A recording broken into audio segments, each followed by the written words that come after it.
在香格里拉对话会上，我国方长霸气撂下一句话：台独分子及其外部势力都要认真听着。欢迎搜索台湾问题，获取更多关联资讯。大家好，我是肖映华。很多人都清楚，近段时间我国方长带领解放军代表团前往新加坡参加香格里拉对话会。在此期间，包括我国方长李尚福在内的解放军代表团成员发出了众多震耳欲聋般的声音。其实最为引人注目的是，我国方长关于台湾问题的演讲。在演讲中，我国方长提到2点：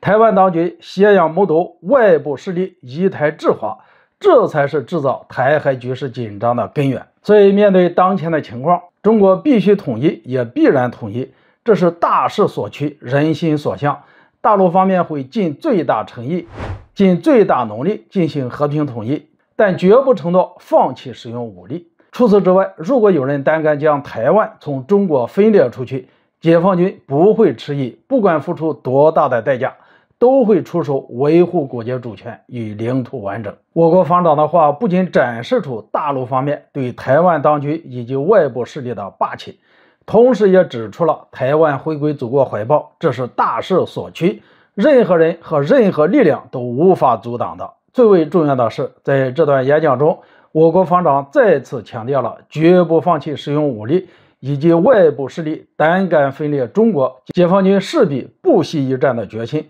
毫无疑问，中国军方的表态已经很明显了，如果敌方进来，那么解放军就敢亮剑。大家都很清楚，台湾问题是中国核心利益中的核心，是中国的内政，全世界只有一个中国，那就是中华人民共和国。因此，任何胆敢篡改、掏空一中原则的行径都是荒唐以及非常危险的。任何想要做这种事情的势力以及团体，都将是中国的敌人。而一旦成为中国的敌人，势必会遭受解放军的雷霆般打击。事实上，收复台湾也是全体中华儿女的心愿，渴望台湾能够回归大陆，渴望两岸能够统一。在这个过程中，无数有家国情怀的老一辈先烈在遗憾中去世，临终之际唯一的盼望就是祖国能够早日统一。这么多年的渴望已经成为全体中国人刻在骨子中的执念。